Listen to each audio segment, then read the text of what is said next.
We're going to do another session like the two we had this morning with presentations about research by three Chaplain researchers and commentary by a senior researcher. And then we're going to take a break, and then we're going to figure out the future. We have about, I think maybe, I can't remember exactly how much time we have for that session, 60 minutes or 75. So it's a bright group. So I think maybe we might not even need all that time.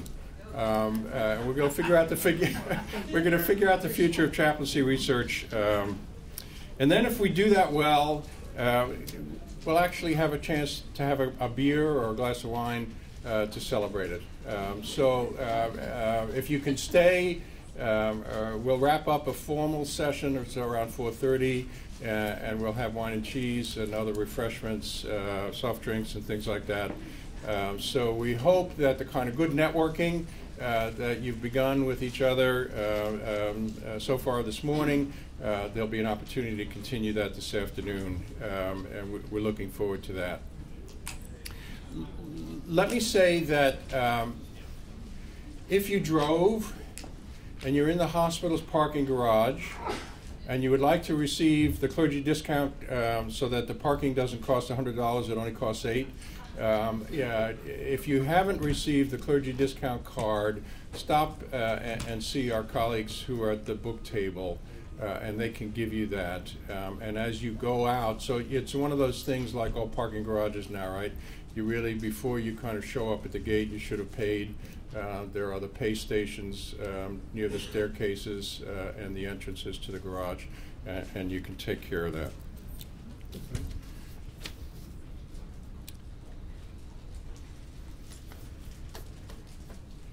As I believe I mentioned earlier, the Transforming Chaplaincy Project started 3.5 years ago, and is a project that's supported by the professional chaplaincy organizations and by a major grant from the John Templeton Foundation. And the Transforming Chaplaincy Project is co-led by my colleague Wendy Cadge, who just finished teaching in Boston and flew in. Wendy, would you stand up and say hello?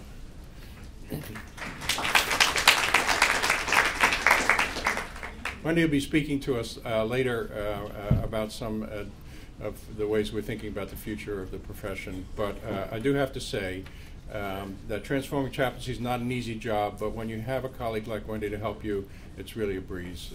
And so it's great to work with Wendy and be involved in the project. So here we are, session 3. The research in this session focuses on what we've all been waiting for. What is the impact of chaplain spiritual care on important outcomes for the profession?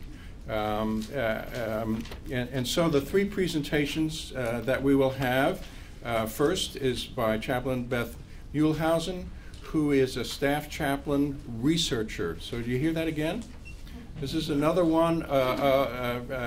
Beth works for St. Vincent's in Indianapolis, part of the Ascension healthcare system, and Ascension has stepped up, and they've begun to kind of embrace the notion that they shouldn't just be consumers of spiritual care researchers, that they need to be producers of good spiritual care research, and Beth is the first chaplain researcher in the Ascension system. And so we're really glad that Beth can be here. The second presentation will be by Annelieke Damen. Annelieke is a visiting scholar in the department here at Rush, and she's a PhD student at the University for Humanistic Studies in Utrecht, where her doctoral studies focus on chaplaincy outcome research. And it's our privilege to host Annelieke several months last year, this year, coming into the future as part of her doctoral research. And so we're very pleased that she's here to make one of the presentations. The final chaplain researcher presentation will be by Tim Usset. Tim, how did we mess this up? The program doesn't have any good things about you. Tim is a staff chaplain. That's probably true then. It's accurate. Yeah, I'm sorry, Tim. Let's see. You help me. I'm going to try this out, and you help me guide me here. Tim is a staff chaplain at the Twin Cities, the Minneapolis Veterans Administration Center. Tim is also a CPE supervisory candidate, soon to meet the committee for associate supervisor. Tim is, we call him an affiliate fellow in the Transforming Chaplaincy Project, but he's really a full-fledged fellow, and we're really glad that Tim is here. How'd I do? Good enough, sir. Close enough? Good, thanks. Okay. So the respondent for this session will be Dr. Deb Marin. You already heard Deb earlier. Deb is the Blumental Professor of Psychiatry, and she's also the director of the Center for Spirituality and Healthcare at the Icahn School of Medicine at Mount Sinai Hospital Medical Center in New York. And so we're really delighted, looking forward to this afternoon's sessions. Beth, where are you? Come on up and get going.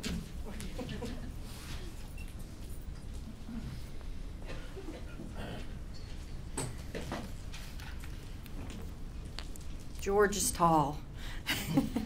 So I know it's after lunch. Hopefully I'm going to be interesting enough that you won't want to take a nap. So I'm going to share with you this afternoon a project that we did in Indiana last spring, in the spring of 2017.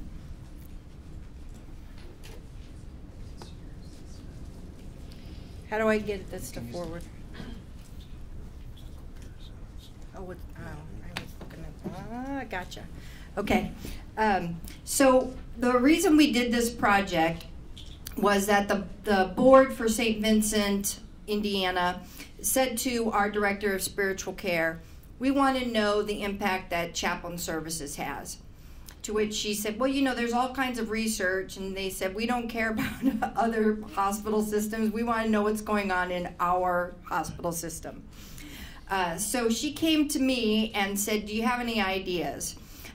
She and I had already partnered together to do a research project for our trauma research team, where I looked at the role of spirituality with trauma surgeons and nurse practitioners. So somebody mentioned earlier compassion fatigue. So I am really more of a qualitative researcher by training and orientation, which is part of the reason why we chose to use a survey that we knew already had validity and reliability. I didn't want to reinvent the wheel. So we used the Mayo survey. Some of you may be familiar with that, where they looked at expectations of chaplain services. We also wanted statewide feedback. So the objectives of our study were to, number one, assess the expectations that patients or loved ones have of chaplains, to determine what chaplain activities patients and loved ones consider the most important, to receive feedback on chaplain services for those people who had already seen a chaplain, and then really primarily to assess if there were any similarities or differences between the expectations that patients had of chaplains and that loved ones had of chaplains.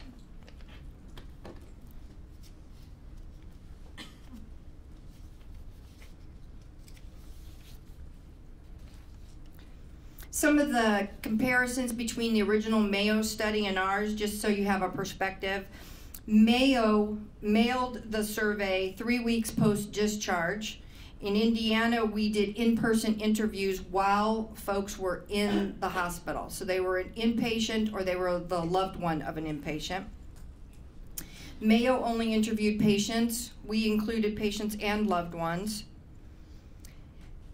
If a patient had been seen by a chaplain prior to being given the survey, Mayo simply asked, was that visit important or not important? We asked them to rate the chaplain in terms of how well the chaplain did. Mayo had a larger sample size. They had about 3 times as much as we did.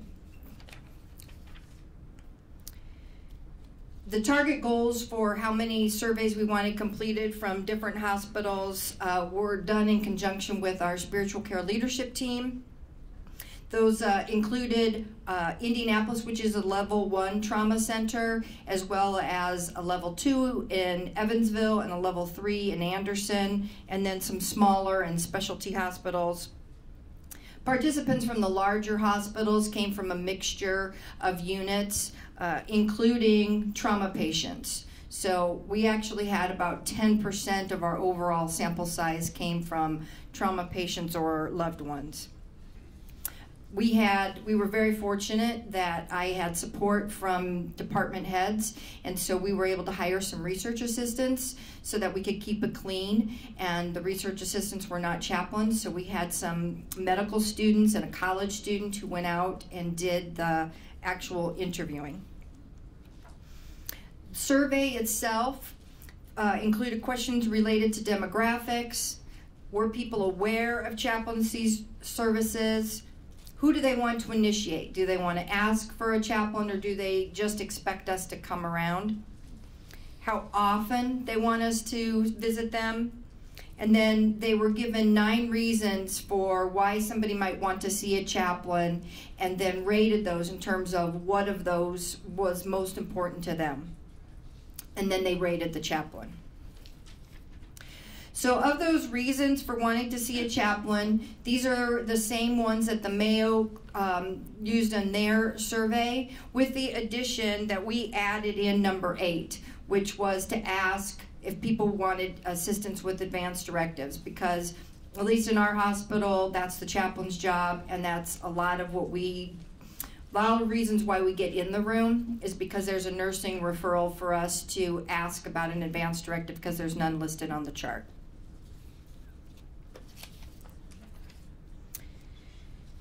Of those reasons, then people were asked to rate how important was it to want a chaplain to address those reasons, and they rated them in terms of a 5-point Likert scale. Participants who had seen a chaplain were then asked to rate the chaplain on those 9 activities in terms of how well the chaplain did. So for example, if the chaplain listened to them, they were asked to say, how well did the chaplain do? Just to explain to you what we meant by non-applicable, let's say that a chaplain came to visit, but they did not perform a sacrament. So then they did not rate the chaplain on how well the chaplain performed a sacrament. We did also include the category of not well at all, but that thankfully, was only resulted in one response that we deemed to be more spiritual harm, and that was taken care of internally. A chaplain had not met the expectations of the patient, and so the research assistant came to me, and I said, well, we're immediately going to the director and talking about that, which scared the director because that was early on. But thankfully, that was an isolated event.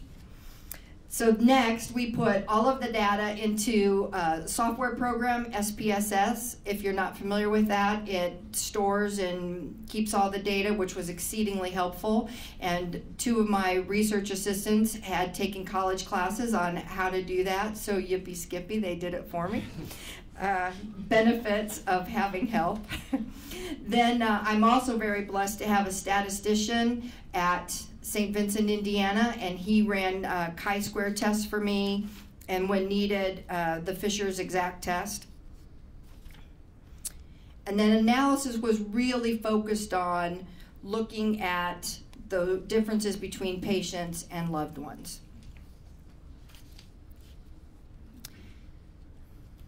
So moving on to results. In terms of demographics, we had about 2/3 patients, 1/3 loved ones.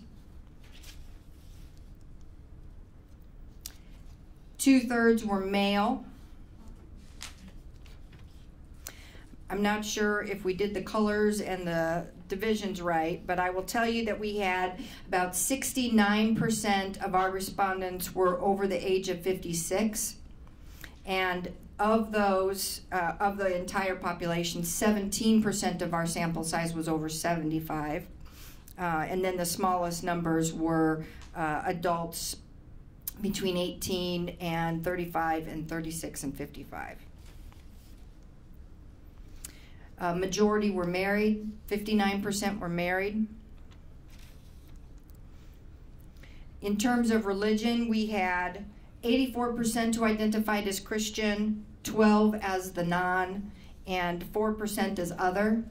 I will just tell you that now that I've done a project like this, I would do it differently, and I would educate my research assistants in that there was ambiguity over when you ask somebody what their religious affiliation was.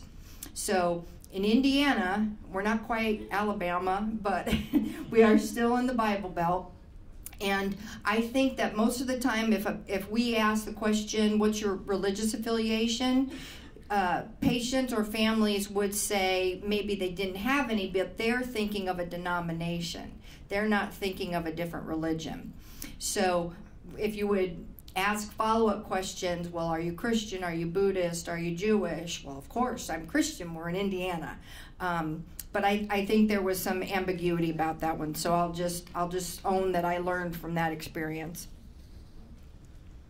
Some of the findings we had were that 92% of the people were aware of chaplaincy services, but that number dropped significantly when we looked at how many knew how to contact a chaplain. That fell to 55%. Let's see. The number of people who wanted a chaplain visit at least once was 93%. And just in comparison, Mayo found that 70% of the people they surveyed wanted at least one chaplain visit. At the time of the interview, 51% had already been visited by a chaplain, and 89% of those folks said the visit was important to them. Okay. If we're looking at the comparison between patients and loved ones, I don't know if you can tell, the colors are similar, so I will just say green is the loved ones and blue is the patients. So the first category is wanted daily visits. Patients, 15% of the patients wanted daily compared to 20% of the family members. Then again, we saw an increase with families when it came to wanted a visit every few days. 30% of the patients said that, compared to 38% of the loved ones. And then in terms of breakdown, 46% of patients had seen a chaplain and 61% of the loved ones. In terms of what were the most important reasons for wanting to see a chaplain, there were no statistical differences between patients and loved ones on that list of reasons for why you might want to see a chaplain and the level of importance. The number one reason overall for patients and loved ones combined was wanting someone to listen to me. Mayo found that their number one was a reminder of God's love and presence. There were some nuances in that the number one reason for patients was to be with me at times of anxiety and uncertainty. And maybe not surprising, the number one reason for loved ones was to support family and friends. If we think about why people want to find a chaplain and some of the key findings, patients and loved ones clearly find chaplain visits important. I think the data is starting to show that chaplain visits may be more important to loved ones, as a higher percentage of respondents who were loved ones rated the reasons for wanting to see a chaplain as very or somewhat important. So even though they all said they wanted to see a chaplain, when we asked them to rate those, the level of importance tended to be higher for loved ones. In terms of satisfaction of chaplaincy services, 89% said the visit itself was important to them by saying it was either somewhat or very important. Chaplains were rated as performing 90% or higher on all items except for to counsel on moral or ethical considerations, which got an 89% rating. And I would note there were 253 people that had been visited by a chaplain. The only statistical difference between patients and loved ones was in reference to performing a sacrament or a ritual. Sample size was really small, though. We had an N of 15 for patients and an N of 12 for families. So I don't know that that's worth making any big sweeping generalities, but it was a statistical finding. Also, 97% of loved ones rated Chaplain as listening to them as very well versus 90% of patients. However, when we combined the categories of very well and well, those were much more closely aligned. Most interesting was the item to be with me at times of anxiety or uncertainty. Patients rated the chaplain higher than loved ones. So again, I know that they rated them higher, but I can't say anything about causality or what that's about. But clearly, being with folks at times of anxiety is very important, and making sure we're bringing our A game is important.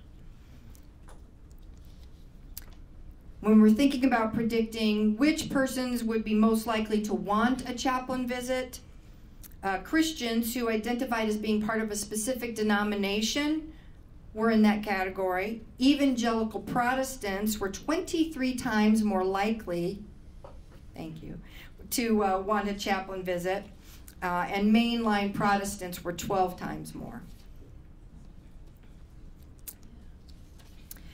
5 items showed statistical significance, with the highest odds of wanting a chaplain visit to be 6 times higher for those who found it important to be with me at times of anxiety or uncertainty. So we're kind of revisiting that same theme. By the same token, of those people who rated listening to me as neutral or not important, 90% of them still wanted a chaplain visit. So that's significant. So if we kind of think about some of the implications for chaplains, we can say that chaplain visits are valued as important to patients and to loved ones. Chaplain visits may be more important to loved ones, but we need more research in that with a larger sample size. Mine was too small to make, again, sweeping generalities. So if anybody's interested in future research, there's an agenda for you. Patients and loved ones highly valued listening to them, being with them at times of anxiety and uncertainty, and supporting family and friends. We did ask some open-ended questions, and I didn't put those up because I wasn't sure I'd have enough time, but I haven't heard the buzzer yet. So, I got 2 minutes. So one of the things we found, we just asked open-ended, what do you like about chaplaincy services? What concerns do you have about chaplaincy services? Overwhelmingly, people were grateful that chaplains were just available. So one person wrote, I prefer to be in a faith-based hospital. I really enjoy that chaplains are available here. It feels like you're cared more. Okay. Then several people talked about the calming presence of the chaplain. The chaplain brought joy and peace. Another person said, before being visited by the chaplain, I felt very discouraged with my faith. The chaplain took the time to talk to me about my needs, prayed with me, and helped me restore my faith. I feel much better within my faith with God, and I cannot thank the chaplain enough. So on that note, I will end. Thank you.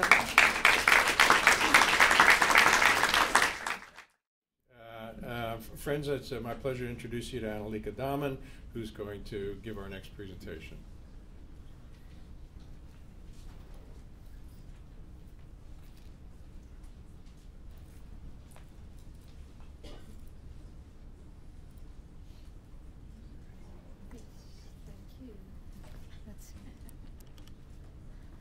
Hello everyone, can you hear me in the back?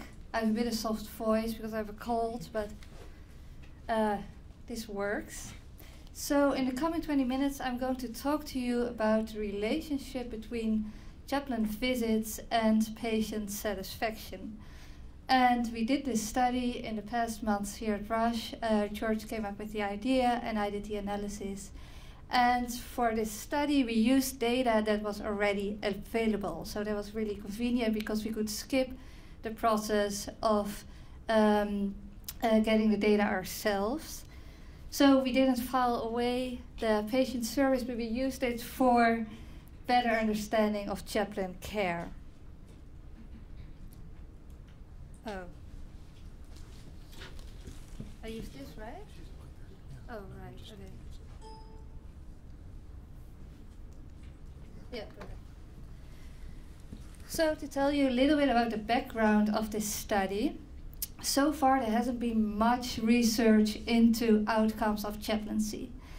And the research that has been done the most is into the outcome of satisfaction with chaplaincy care, both satisfaction with chaplain care itself, but also if chaplain care has an effect on satisfaction with the overall hospital satisfaction. So I'm going to focus on the latter in this presentation. Larry Van der Creek was one of the first who did a more extensive study into satisfaction with chaplain care, and he was followed by about 6 other studies. And all these studies indicated that family members as well as patients who are visited by chaplains report increased satisfaction scores with the hospital. I especially want to highlight one of the 6 studies, and that's the study by Dr. Marin and colleagues. She's here with us today. And I'm going to highlight that study because we did almost an exact replication of this study here at Rush. So she repeated the pattern of findings that patients who are seen by a chaplain have a higher rating of satisfaction with the hospital. She used data from about 9,000 patients and used HCAPS questions and Press-Gady questions about hospital ratings. She used 6 questions. We are going to use 4 for our outcome measure, but I'll get into that a little later.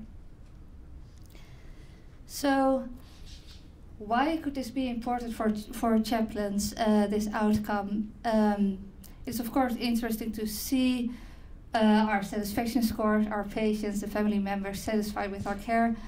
But Dr. Marin notes in her paper that because satisfaction scores are now taken into account in Medicare's hospital reimbursement policies, meeting patients' spiritual needs can increase the patient's satisfaction and be therefore a strategic argument for hiring chaplains.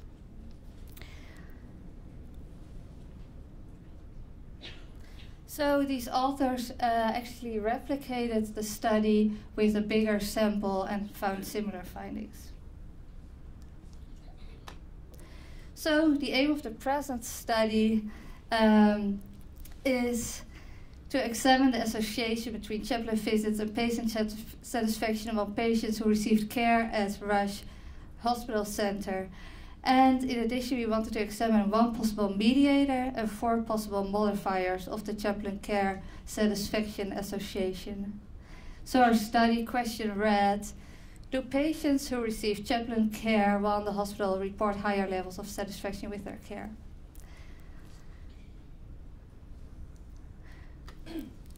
So we included people who were 18 years and older, who had been in the hospital between 2011 and 2017, and who filled out the patient satisfaction survey.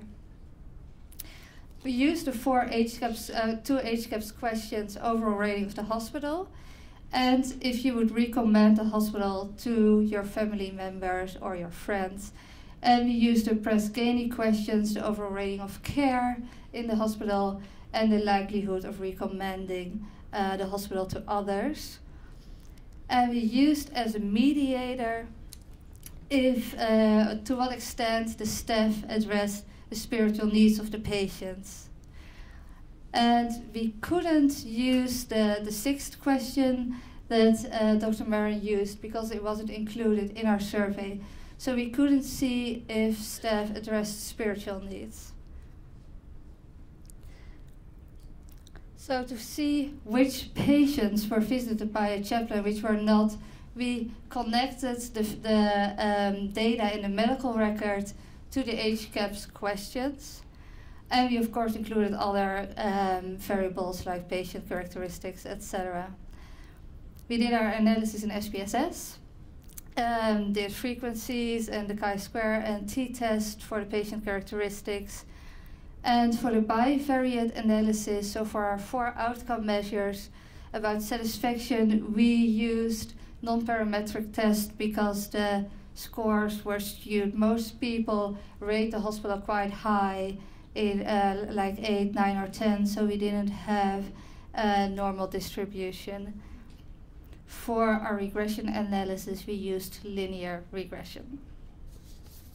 So now I'm actually going to overwhelm you with a lot of tables, and for people who are not very familiar with tables, I put the important numbers in bold. I hope you can see them actually in the back, and I'll talk you through it. So first start with our patient characteristics. So we see the variables on your left side, and then we see the total sample in the 3rd column, and in the 4th and 5th column we see which patients were visited by the chaplain and which were not visited by a chaplain. So we can see that we included 15,350 patients, so quite a big sample. And of these patients, 4,048 were visited by a chaplain. And if we go down a couple of rows to age, we see, that's on the top, we see that patients who were visited by a chaplain were likely to be a little older. And if we go down a little, we can see that they were likely to be non-Hispanic Black patients or Hispanic patients. And they were also likely to be people with lower education, so high school and less. They were likely to speak Spanish, and they were likely to be religious. So most people that were visited by a chaplain were either Catholic, Protestant, or of another religion. And for me this is interesting actually, because I'm from the Netherlands and it's quite a secular country, and we visit more than 50% of our patients are usually secular patients. So it would be interesting as another study to look into why RAS chaplains don't reach the unaffiliated patients. Is that because they don't have a need, or I don't know, they don't feel included? I don't think I can take questions, so too bad for tonight at the dinner.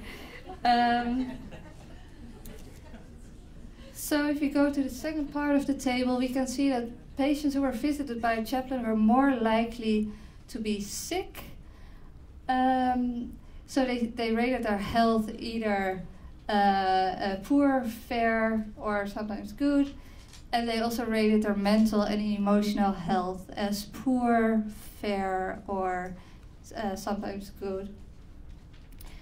So when we go down and look at the last row of the table, we see Marin's outcome measure, the extent staff addressed emotional needs.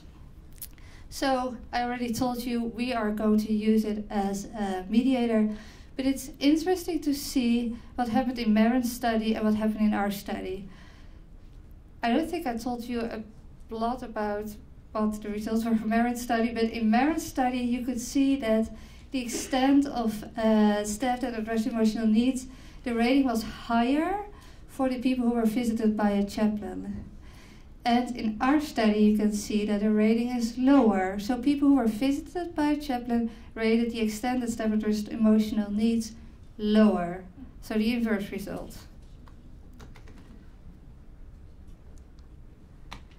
So now we get to our 4 outcome measures, the 2 HCAHPS questions and the 2 Press-Ganey questions.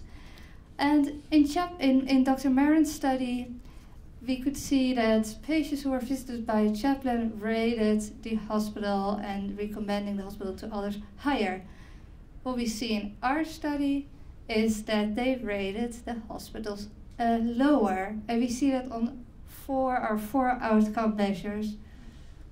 The differences are quite small in mean rating and also For example, the first row is not even significant, but still it is interesting that we found exactly the inverse result. People who were visited by a chaplain rate their hospital stay lower. Throw it out, quick. So, too bad. So, I've actually shown you all these tables because we only started doing our analyses a couple of weeks ago. And we're still right in the middle of our analyses. And so if you have ideas about why the chaplains, why people rated, or why we find the inverse outcome, please come to us later and give us advice about how we can better interpret the data or what extra analyses we can do. Also, when I'm now going to talk about regression analyses, if you have ideas about how we should do things differently, please come to us later today. So now I'm going to talk a bit about regressions. So we wanted to see if there were other factors next to chaplain care influencing the satisfaction ratings, or maybe instead of chaplain care.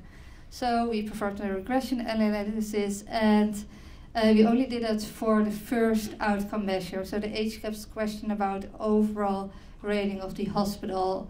We will do the others in the future, but we didn't have time to do that yet. And we tried 9 different models, and I'm going to talk a bit about the models.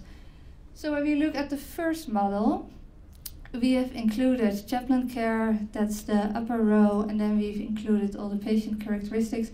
And we can see that chaplain care has a negative relationship to satisfaction. It's minus 0.147, and that's significant. When we then go to model 2A, we see that when we add the variable overall health status, so how people rated their overall health, that effect of chaplain care on satisfaction suddenly drops almost half. And this is surprising. And when we look at model 2B, we can see that even also emotional health status makes the effect of chaplain care drop. It becomes, it has a lesser effect. In model 2C, we added both the self-rated health variables, and the effect becomes even smaller. So then, what this might tell us is actually that self-rated health and self-rated mental or emotional health might be a mediator between chaplain care and chaplain satisfaction. And in model 3, we added the mediator that we were expecting. So we added the extended staff addressed emotional needs. And we can see that that is indeed a mediator. And even so in model 4 we added both mediators. We can see that it even makes the effect of chaplain care even less and non-significant. So what we see between model 1 and model 4 is that chaplain care has a negative association, but when we add 2 mediators, namely self-rated health and the extended staff addressed emotional needs, that effect on satisfaction of chaplain care is suddenly non-significant. So what happens there? Anybody knows? So that's what we are going to look into in the next weeks. So I told you that we were also going to look into a couple of modifiers, 4 modifiers. And you see the modifiers here at the down part of the table. We looked into chaplain care by age, chaplain care by gender, chaplain care by race, ethnicity, and chaplain care by self-rated health. And we can see that most modifiers are non-significant except for the self-rated health. That modifier is significant, and we also have to study that more in the coming weeks to tell you about what it means.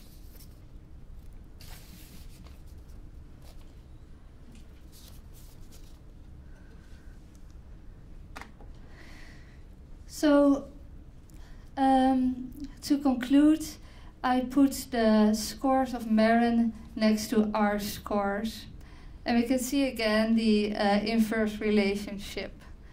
So I've organized the table from highest score on the left side to lowest score on the right. And we can see that no chaplain care at Rush had the highest satisfaction rating, followed by chaplain care at Rush, and then chaplain care at Mount Sinai, and then no chaplain care at Mount Sinai. And I mean, the mean ratings are very, very small, but still it's interesting that they have this inverse, that they go in opposite directions. So the limits of this study are that we are not really sure what the return rate is, but we expect it to be somewhat low because patient satisfaction surveys have usually like a 30% return rate. So that means that we can be confident that the findings will apply to those who didn't fill in a survey. Secondly, we unfortunately don't know what the satisfaction was with chaplain care. So we don't know if patients were satisfied with chaplains and how that would have affected the satisfaction with their overall hospital care. We also have only a crude measure of chaplain care, so we don't know what a chaplain did. The only other thing we know is how many minutes a chaplain spent with a patient, but we have no idea what the chaplain did.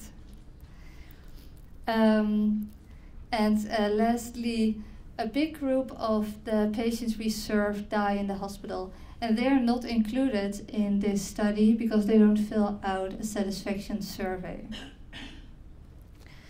So, in the coming weeks, we are going to dive deeper into the numbers of this data set, and we are going to look at the 3 other outcome measures and see if we, for example, include the minutes that chaplain spend with their patients, if that would affect the satisfaction scores, we would get maybe different results. We want to include DRG categories to see if we see other results for different patient diagnoses. And yeah, that's probably, I mean, we have some other plans, but these are the first things we are going to do.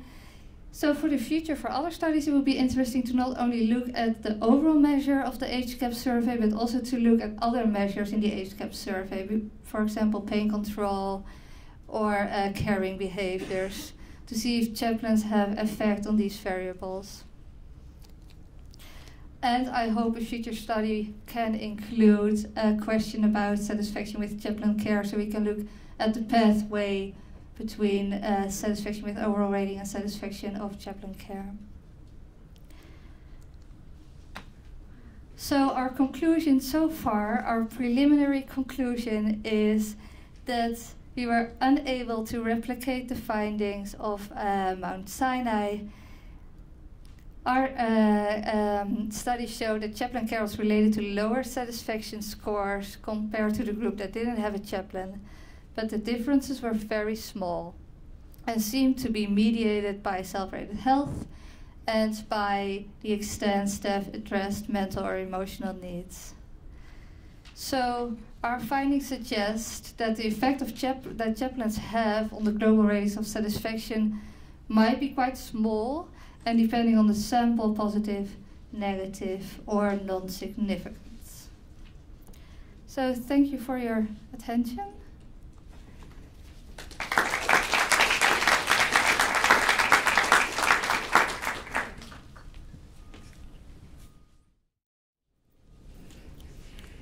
Thank you very much, Annelieke. Our last chaplain presenter is Tim Usset from the VA Medical Center. Tim, come on, tell us about your good work.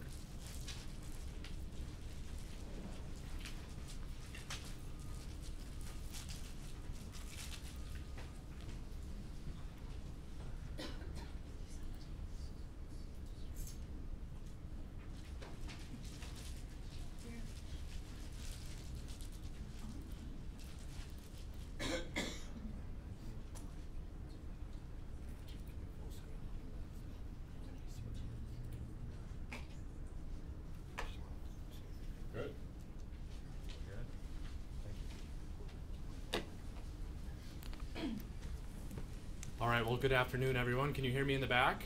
Just get close. I'll just get very, very close. Pull it closer. You can slide. So you Oh, I can stand closer. The machine, pull it. There we are. I don't have to stand awkwardly. Wonderful. Well, good afternoon, everyone. My name is Tim. I'll be talking to you about the Building Spiritual Strength intervention as an evidence-based intervention that can be performed by chaplains to address trauma, moral injury, and spiritual distress.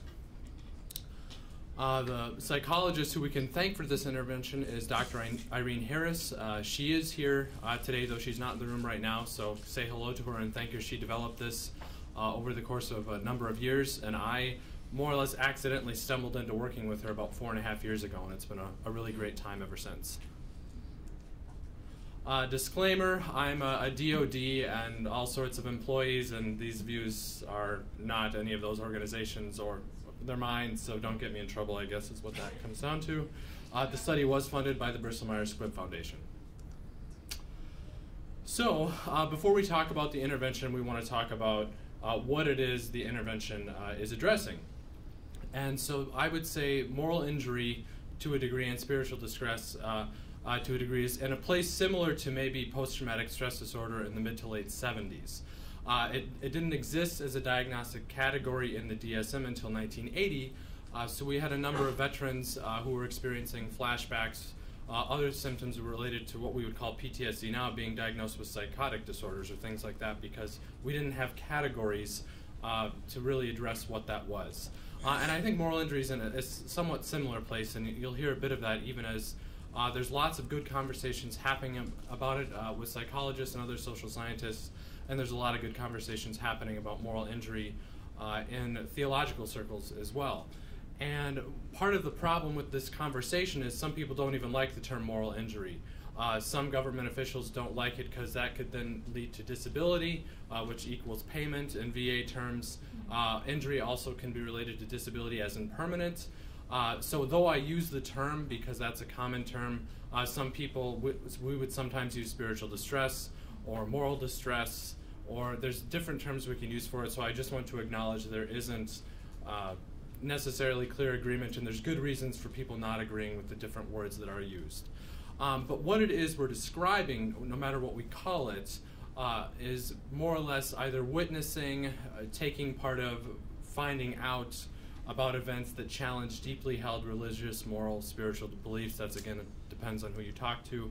I'll go back. So that definition comes out of Brett Litz's work, 2009, but some of that's also related to Jonathan Shea's work, Odysseus in America, Achilles in Vietnam, and he had a 2014 article that outlines some of his views on that, and he's a psychiatrist that worked within the VA.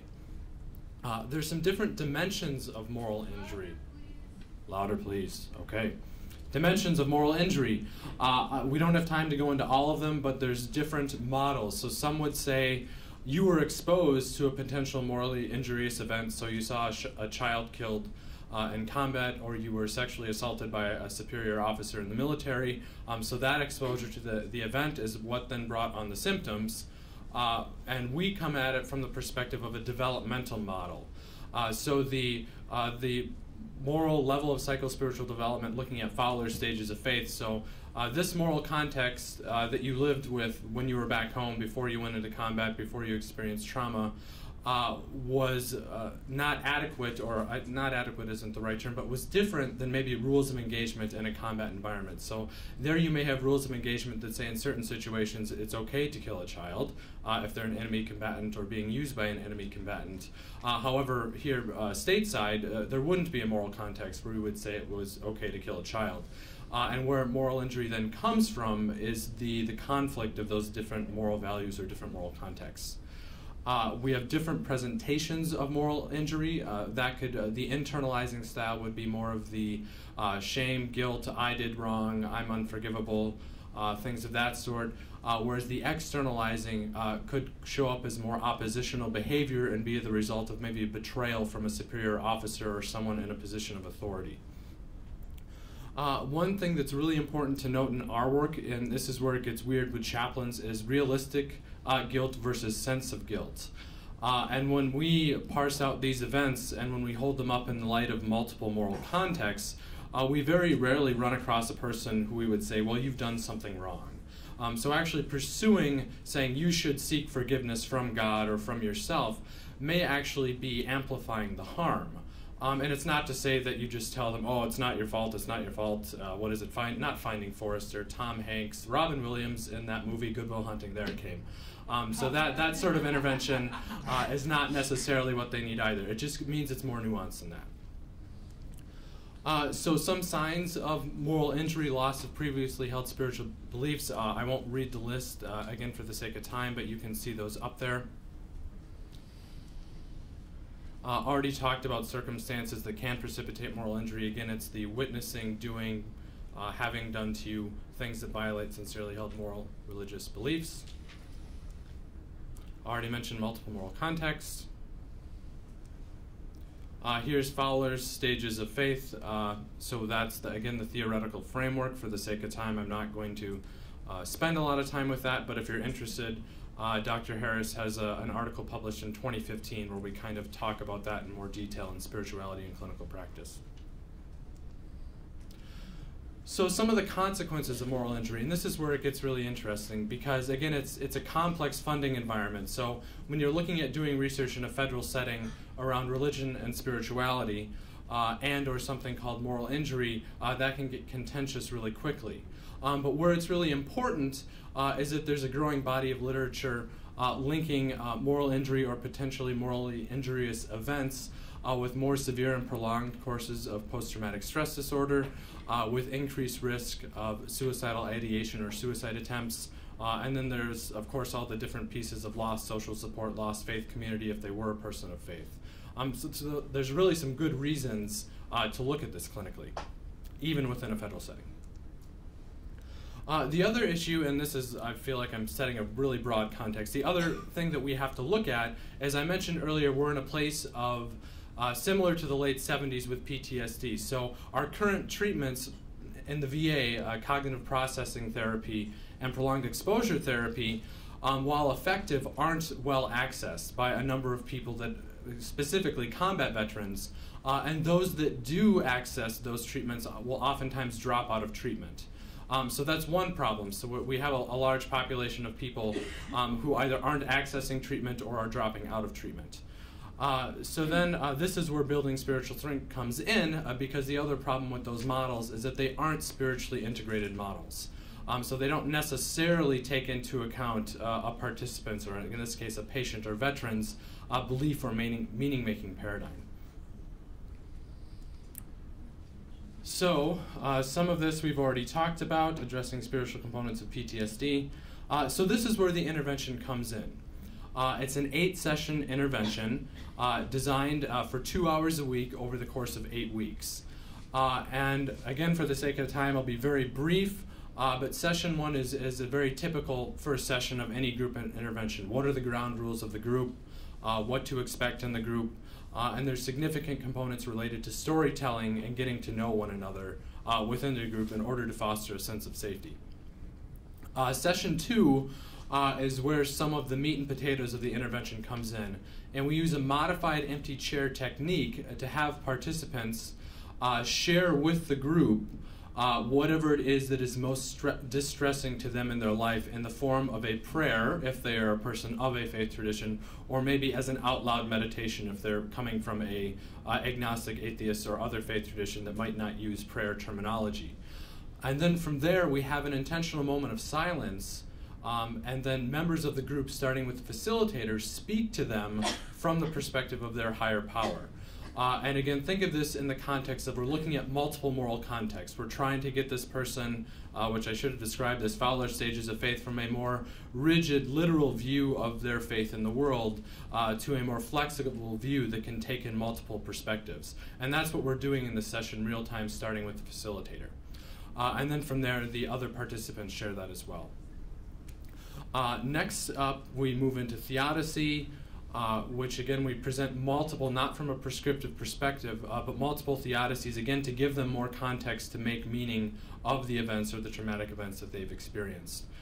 We also spend quite a bit of time on forgiveness and reconciliation. Again, remember, we're not approaching it from you need to seek forgiveness, but we are very careful around that realistic sense of guilt compared to a traditional forgiveness model.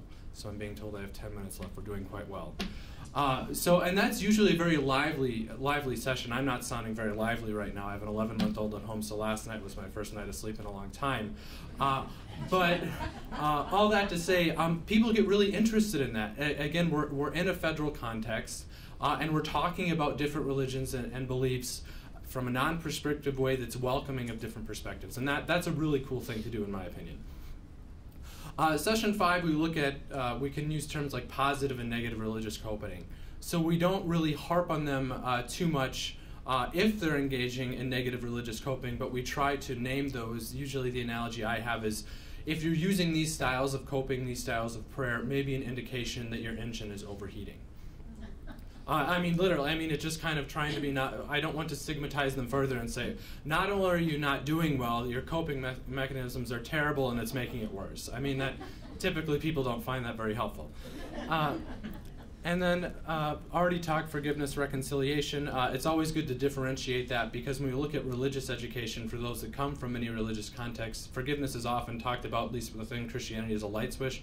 You have or you haven't, rather than looking at it, one, as a process, and two, the difference between I'm forgiving for the sake of me letting go, or two, reconciliation, which oftentimes isn't possible in these contexts if the events involve people overseas, people who are dead, or people who wouldn't even be safe to try to reconcile with. And one thing, and this is a result of my tiredness, that I didn't talk about, what we introduced in session 2 with that empty chair technique, that goes into a prayer meditation log that the participants do for the remainder of the sessions. And that's how we begin each session. We have them journal to their higher power or their God, again, using pluralistic language appropriate with their belief system, sit in that intentional silence and wait for that higher power or God to respond to them. And there's a lot of different research around silence, around journaling and writing. There's a lot of good reasons we do that you can read about if you want to in the articles. Finally, our session 8 is consolidation of gains and linking them up with other spiritual support resources within their community. So getting to the studies. So the pilot study was done a number of years ago. It was an RCT, so people were randomized into the Building Spiritual Strength Intervention or a waitlist control group. We did see clinically significant reductions in symptoms of PTSD. This was before I joined Irene. That's an article in 2011 that you can look up, but because of the sake of time, I want to go to our more recent study. So the more recent one is we wanted to do a RCT of building spiritual strength compared to another evidence-based intervention for post-traumatic stress disorder. In this case, present-centered group therapy. And we wanted to look at the effectiveness of building spiritual strength on symptoms of post-traumatic stress disorder as measured by the clinician-administered PTSD scale, which that's right now the gold standard for looking at measurements of PTSD. It's administered by someone as opposed to being self-report. We did both, the PTSD checklist and that, but that's going to be the more important one to look at in a moment. And then the other thing we were examining is we have this intervention. This is where we come in as chaplains. This was not necessarily mental health professionals doing this. These are clinically trained chaplains doing the intervention. So I was the primary chaplain on the study, and there were 2 others. I'm from a United Church of Christ background. Another was an ELCA Lutheran, and another was a non-denominational evangelical. So we had, again, that's within Christianity, but that's who we had administering the groups. So what we did, we had manualized interventions with fidelity monitoring. We had the clinician-administered PTSD scale, as well as Icahn and Pargament's religious and spiritual struggle scale, administered pre and post, as well as sometime after the intervention concluded. And 71 were randomized to building spiritual strength and 61 to PCGT. Here's some demographic breakdowns and kind of a whole thing as to who called us, who was ineligible, who was eligible, who was randomized. If you want these slides, ask me afterwards and I can send them. But again, for the sake of time, again, we were in Minnesota, so I think that's somewhat reflected in what you see in the demographics here. So this is getting to the results.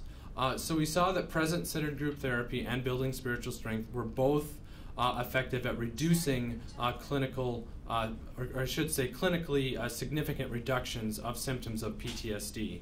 So we're looking at, they started off in roughly the same place, ended up in roughly the same place PCGT was 70% reduction in symptoms, BSS was 68%, but there was not a statistically significant difference in their effectiveness. So they were pretty close, and they were both clinically significant because that's what we're looking for. And what we see on the left, that's the clinician-administered PTSD scale. The one on the right is the PTSD checklist, which is self-report. Those findings are a little different, and again, that goes beyond the scope of our conversation, but we actually had people with pretty high self-report scores of PTSD from the beginning. We had a fair number of older veterans from the population, which I don't like using this term, but this is sometimes used in the literature. From a self-report perspective, many of them had, for lack of a better term, service-connected disability payments related to their PTSD diagnosis. So whether it's accurate or not, many people in that situation fear that if I get better, I'm going to lose a disability payment. So that's part of why we might see the differences in a clinician-administered scale compared to a self-report scale. So the other thing we were targeting, and this is one of the bigger deals, is we have the different components of the religious and spiritual struggle scale. I'll direct you to the upper left, the divine subscale, which is, for better or worse, the only subscale that we found had a statistically significant difference. Don't have words right now. And we saw a difference in the building spiritual strength group, whereas we saw a statistically significant reduction in that divine subscale, where in the present-centered group therapy intervention, that actually went up over time from pre to post to follow-up. And why the divine subscale is significant is that one, you can see the items on that scale quickly, but more importantly, here's some of the correlates of the divine subscale. It has correlates with depression, anxiety, anger. Again, you're able to read those. And again, thinking of back to the beginning of spiritual distress being related to suicidal ideation, some of these components would be related to that. So that all makes sense within the broader context of what the literature is finding. So conclusions of this is that we had an intervention that was spiritually integrated, led by chaplains, doing just as well as another evidence-based intervention that's typically conducted by mental health professionals in reducing symptoms of PTSD in the gold standard of PTSD measurement. And the other part that we were targeting, of course, is that we saw better results and reductions on the divine subscale of the religious and spiritual struggle scale, which again, chaplains, we'd think we would be able to do that, which in this case we did, which is kind of nice. To our knowledge, this is the only clinical trial of the treatment for moral injury or spiritual distress that does document reductions in spiritual distress, which is also pretty cool. And with all things, this study further indicates a number of things. So right now we're pursuing funding of a potential multi-site trial of building spiritual strength, because that's the next step that we need to take it to. We need to look across different sites, and of course we want to be able to replicate the results that we have. And we have a number of kind of cross-sectional longitudinal studies we're trying to fund, looking at different relationships between psychospiritual development and moral injury, because what you're hearing about, and this is part of the categorization of spiritual distress, is that we don't have a good measure of moral injury. Or I should say we didn't until earlier this year, the end of last year. The measures that existed only looked at exposure to potentially morally injurious events rather than actual symptoms of moral injury. So again, we had to measure it by looking at other things. So exciting stuff, and hopefully we can continue to further this, and I thank you for your time. That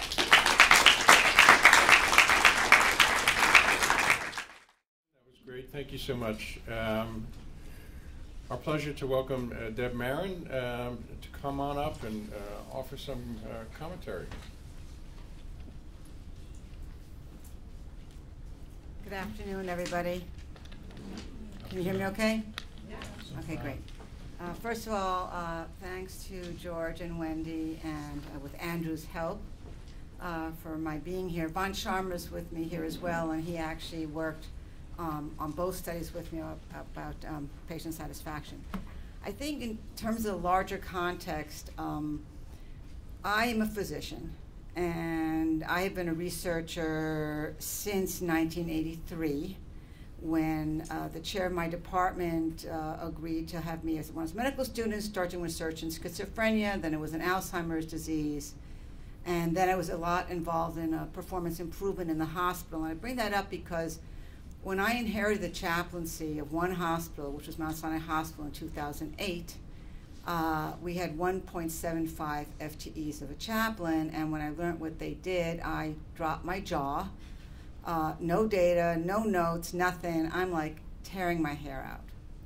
So I am a huge fan of what you guys are doing here because luckily for me, I've had a lot of support from senior leadership, in my hospital to permit us, and my experience as a researcher, to do research. So I think outcomes research is so important for your field, because what I note about chaplains is that you're trained in a certain way that gives you certain core competencies, and you want to show to your colleagues, to the patients, and to your team members that what you're doing has an impact on outcome, and defining that what you do is in response to patient needs, not just a screen, and I use screens. We do use 2 questions from the rest part of the protocol. So that's why I think that at the highest level, we need a tremendous amount of that kind of work.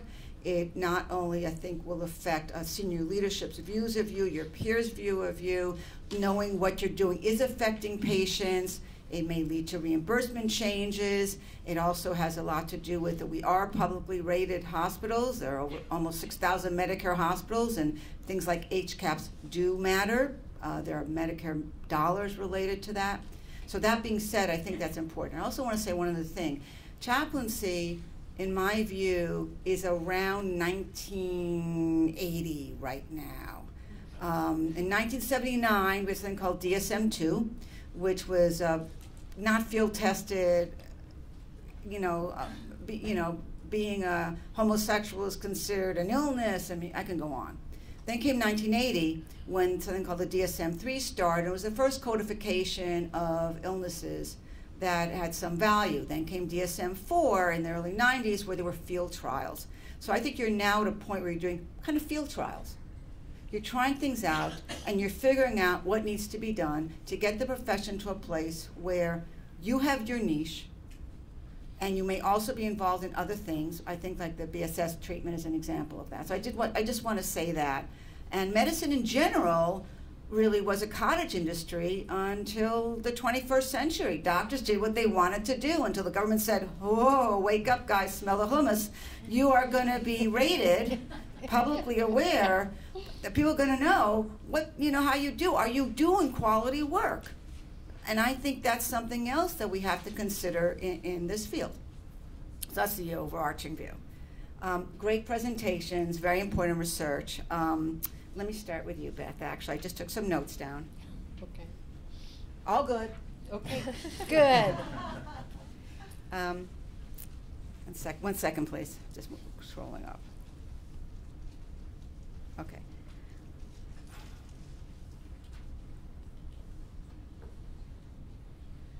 Okay.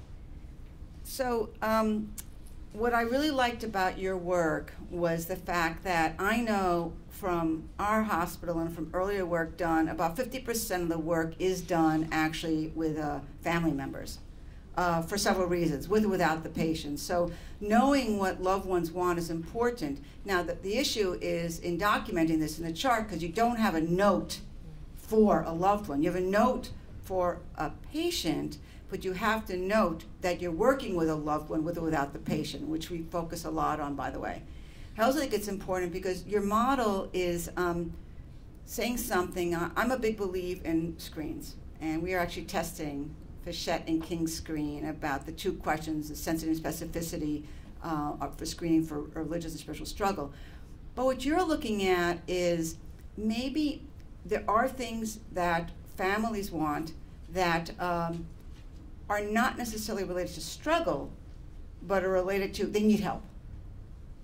And since we know chaplains provide a lot of emotional support, you are identifying opportunity that is independent of RS stress, in which chaplains can be helpful. And from our own work, we know that chaplains provide at Mount Sinai, which is actually a secular institution. Most of our patients are Christian. Only 7% are Jewish, although they be more vocal because it is Mount Sinai. We do have a synagogue. We actually are building a mosque. So I think that's a very important thing to do. And my question to you is, do you think that there's an opportunity to rethink how you screen for who should be seen by chaplain, since everybody can't be seen by a chaplain?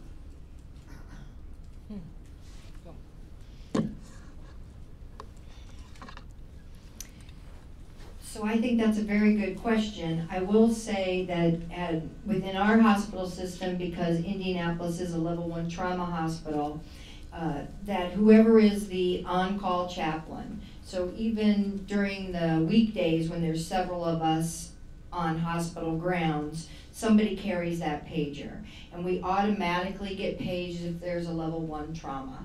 And we are expected to go primarily so that we can be with family members. The problem is that sometimes families don't know yet that there's been a car accident or some kind of an incident. The patient may be flown into our hospital via helicopter, and so the family's not there yet, even if they're en route.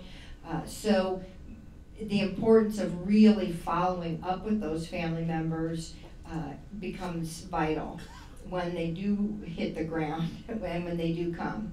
I will say we've also had some issues with the culture of our emergency department has been that the social worker and the team will say, well, we'll call you if we need you. So when the family comes, then the social worker will meet with them or somebody else, but they won't automatically let the chaplain know the family's come. And so we've got some issues in terms of trying to make some cultural shifts in saying, well, just because the social worker saw them doesn't mean that the chaplain's not needed. So I can speak as an in-person because my PhD is in social work. I'm a social worker first and then became a chaplain. And social workers think that they do holistic care. But I will tell you my experience has been that the one thing that's taboo is spirituality. Social workers are more comfortable asking about drinking history, incest, all kinds of other taboo things than spirituality. So getting to them. Now I will say my primary area as a staff chaplain is the medical ICU, and there my staff is wonderful about calling me to say this family's upset, or this family just got a poor prognosis of the patient. And so there again, the theme of really working with your staff and making connections to say, we provide a valuable service, and help us when you're on the floor to identify those people that need us. I mean, you can also, I think protocolizing chaplain interventions is a complex issue. But I do think if you only have limited number of chaplains, you can't get to everybody. And we know from ICU studies that families are very stressed in the ICUs. You could argue that you will prioritize perhaps getting to patients, knowing, and some families knowing certain circumstances where the need may be best anyway. Mm-hmm. Yeah. A thought. Okay. That's great. Thanks. Annelieke, I could spend an hour talking with you, which I probably will at some point. First of all, kudos. 1 month of analyses. Holy moly. I mean, oh my goodness. Took us many, many months. It's by the way, all of your works are very important because you're doing replication studies. And without replication studies, all bets are off. And I've been waiting for replication study. And I don't mind that it's different than ours. Because then the question is, what could make the differences? So just a couple thoughts. Your patients are different than ours. The analyses you did are very good, yet there actually is a set of analyses that I think you need to do. We had the privilege of working with population health statisticians who had done a lot of work with big data at HCAPS. So they knew what we had to throw into the soup. And I think if you can get some of those variables important, one's called adjusted patient mix, and it's not about illness severity. It has to do with how they got into the hospital. It has to do with their socioeconomic status. It has to do with when they responded to the survey. If the survey was sent and they're allowed 6 weeks back, and those surveys that have gotten back 6 weeks later tend to have worse reviews. And it also has to do with the number of responses given to a specific survey, and there's bias that if a survey is not completely complete, then it's given lower ratings. I think that's one thing to look at. In your thought, though, what I would like to know, how do chaplains get to patients in your setting? Yeah, so we don't know yet, so we don't have that data. And I'm actually not even sure if we can get that data, if it's in the chart or not. So when we talked before, you said that would be an important variable to look at. I think it could be. It depends upon your patient mix, but I'm only commenting that sometimes, like I said, protocolized chaplaincy is good and not good. Sometimes chaplains are deployed and they really don't want anybody to come. I don't know. Or you're not hitting people who need help, who may have a different result for the study. I don't know. The other thing also has to do with how was the press scanning and HCAP surveys deployed. Was it a mixed method? It has an impact on results.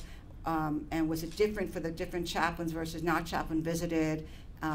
What's the time to response given back? These are things that I know affect HCAP scores. That's why I'm asking. Yeah, also another information we have. So the hour would be great, so I can write down other variables we might be looking at in the future. We have to see if we can get that information. So yeah, I can tell you right now. I do say one thing. If your results are negative, you should publish them, because one of the biggest problems we have in research is people do not publish negative results. So I think that's really critical to think about. Can I make a small comment? Yes. Because you said that we shouldn't, so our plan was to look first at the severity of illness and see what the effect was of that. Because it seems to be that people who are more ill have a lower satisfaction rating, and chaplains see people who are more ill. So they already see chaplains, see patients who give a lower satisfaction rating.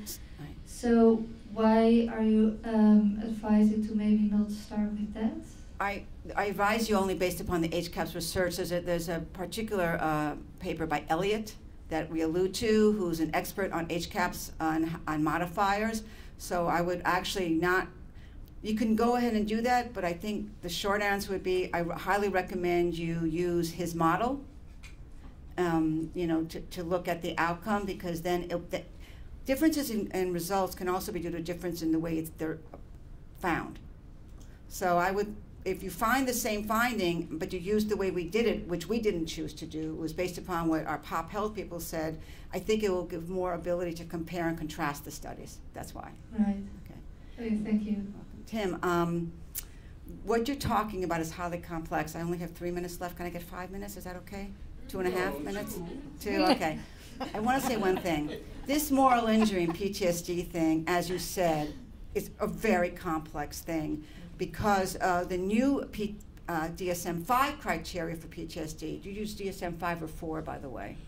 The CAPS wasn't updated yet when we did this. Okay. This was because the 5 has a more kind of moral injury kind of flavor to it. It has guilt, but if we're looking at inappropriate guilt, we may, what we're measuring may get weird. But yes, yeah. So what I think is very important here, we were talking about what chaplains do. You have chaplains who are trained in a manualized thing, just like the taxonomy trains chaplains in a manualized thing. The advantage of it is here, you're taking a core strength, I think, of chaplains and teaching them something that can make them of important value to a subgroup of people who are not interested in psychiatrists because of the pathology of it. And because chaplains are so good at listening, you may be pulling out things during your therapy that other mental health specialists may not. So I think that that's very important.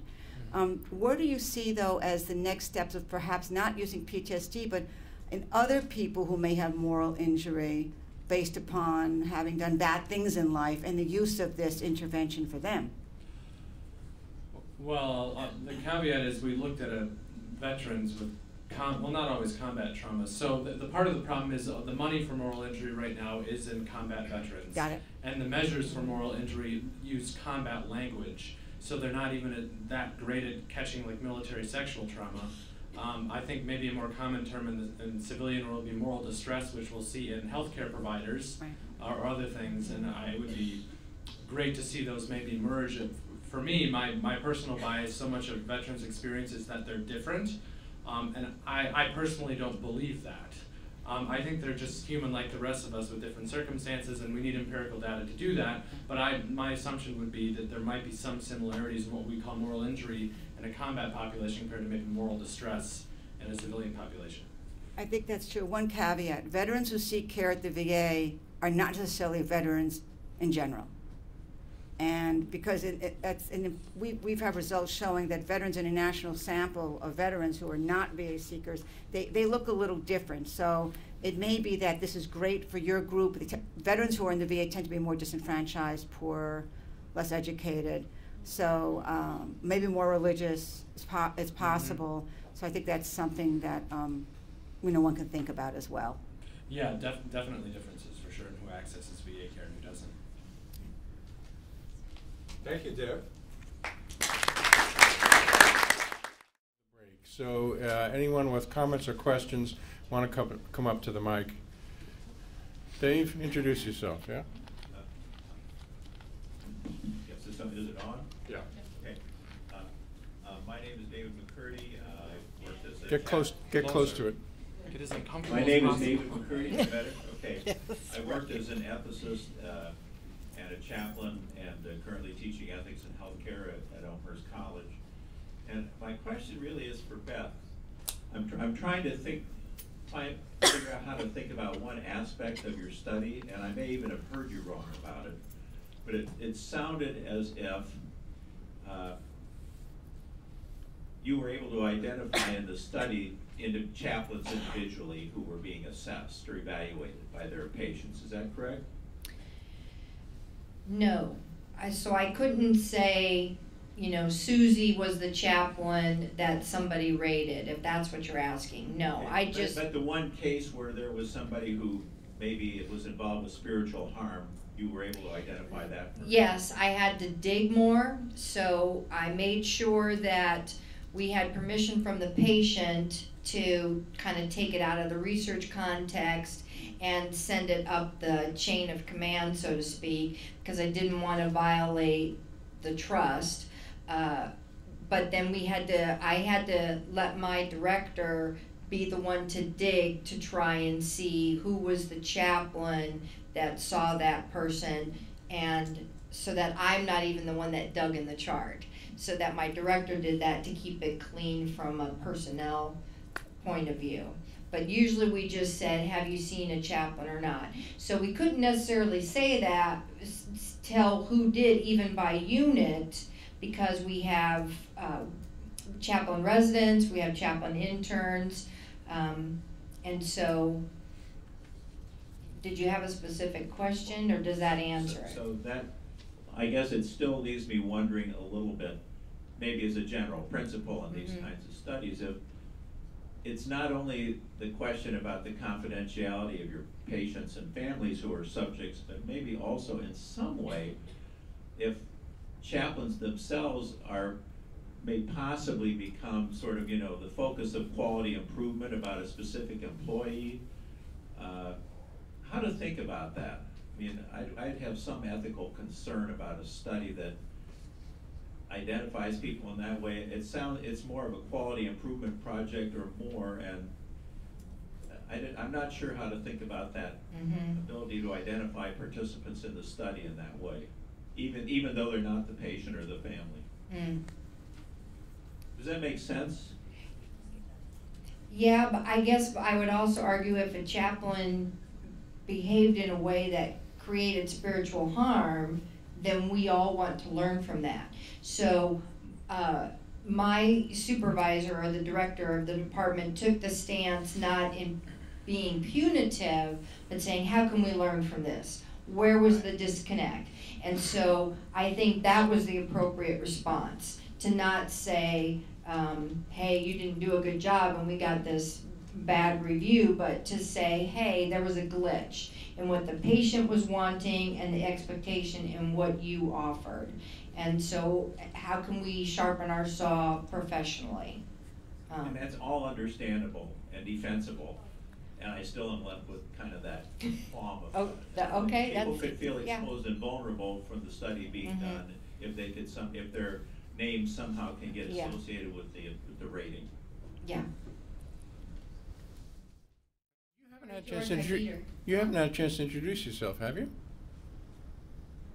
Sort of.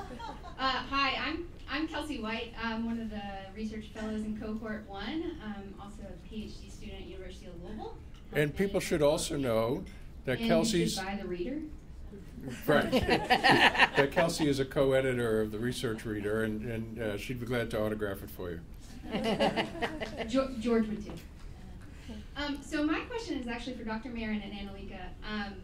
I know that there has been some research that's kind of shown there's an association between like self-rated health and the barriers to care, as well as how self-rated health and satisfaction are associated. And so I was wondering if in either of your all's data you'd have the opportunity to control almost for like the cost of the hospitalization, to see if cost was something that actually kind of played a role in between chaplains and satisfaction. Who wants it first? Well, in terms of cost, you can look at like length of stay, and I think that should be an independent variable that goes into the mix. So that's a surrogate. In terms of the actual charges, I think that because we knew patients were sicker in our study who saw chaplains, I think that that's something that for patient satisfaction, you can argue once they get a higher deductible, that's an effect on patient satisfaction too, right? But that we didn't have data on. So, and the self-rated status, I just want to say one thing about that. Self-rated status is very important, but it also may be related to emotional status or depression or anxiety or coping skills or resilience, so that it's one marker, but other markers would be DRG and severity of illness index, and Annelieke and I actually spoke about that. Annelieke? Yeah, I don't have much to add. Yeah, so it wasn't a primary outcome. It's something I can keep in mind. I can see if I can do something with it in the future if I have time, but so far I haven't looked into it. Thank you both.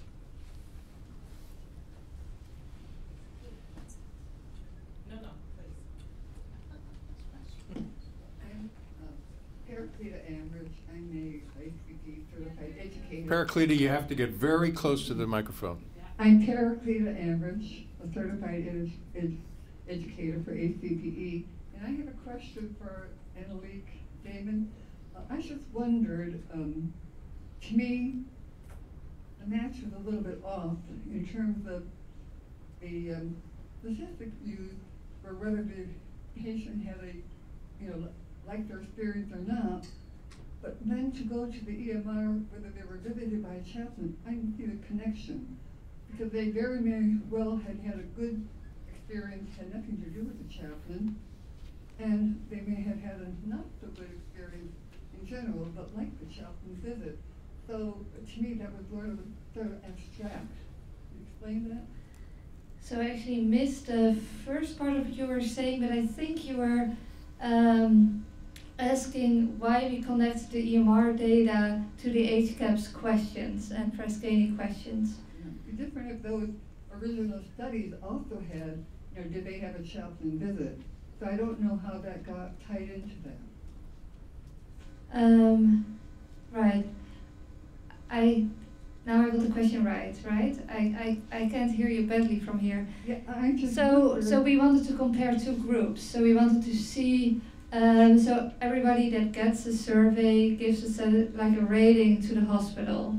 And we wanted to compare if the rating was different for the people that were visited by a chaplain and the people that were not visited by a chaplain. And in the HCAP survey, there's no chaplain data. So if you want to have chaplain data, you have to go to the medical records, and that will tell us something about chaplain data. Is this an answer to your question? Does it make it less abstract, or? Yeah, if I can help actually, Okay. and maybe who knows if it'll be helpful. Paracleta, we recognize that there are an immense number of factors that affect satisfaction, as you said earlier. And the question is, among all those factors, are chaplains' care also contributing to the satisfaction when you try to adjust for other things that you recognize? So it's not as if chaplain's care is the only factor affecting satisfaction in these analyses. The question is, among other factors influencing satisfaction, can we actually detect an effect for chaplain care in addition to them? Does that get at it? Well, it would have been perfect because the question isn't asked of the, I brought this up once with the previous CEO at present St. Mary Elizabeth, and she agreed that the question that they asked the people out in the public does not include anything about chaplains. The nurse, did they tell them a chaplain's available? And she said, oh, that's a good thing. We're going to work on getting a better implement. So this thing seems to smack of that a little bit too. The questionnaire itself does not ask specifically how you felt helped or not by the chaplain. So, Right. so to me, there's a missing link. Yeah, there is in the Rush study, there's no question about that, and Annelieke actually kind of noted that in our data, we don't have, our surveys don't ask satisfaction with chaplains. The Sinai data did ask that, and so they were able to kind of look at that as a kind of factor in all of this. Well, we had the proscaenic questions of did the staff meet your spiritual needs? And the fact is that those patients who were seen by a chaplain along with everybody else, they felt their spiritual needs were met. It's a surrogate. It's a surrogate. Yeah. Friends, it's time. Marilyn, I don't know. Can I cut you off? I'm going to cut you off, dear. Yeah, no. Yeah, I look. You have to be consistent. Cut me off. She let somebody go ahead of her, though. Yeah, she did. Do you got patience for one more question? Yeah. All right, Marilyn.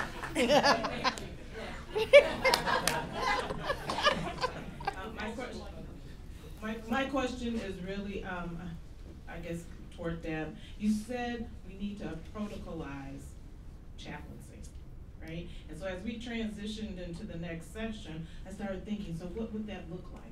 How would we use that to gain data for chaplaincy research, and how would we use that to justify, if you will, what we do and to share what we do? So that when you said those terms, it just landed on me, and for our next steps, where are we going?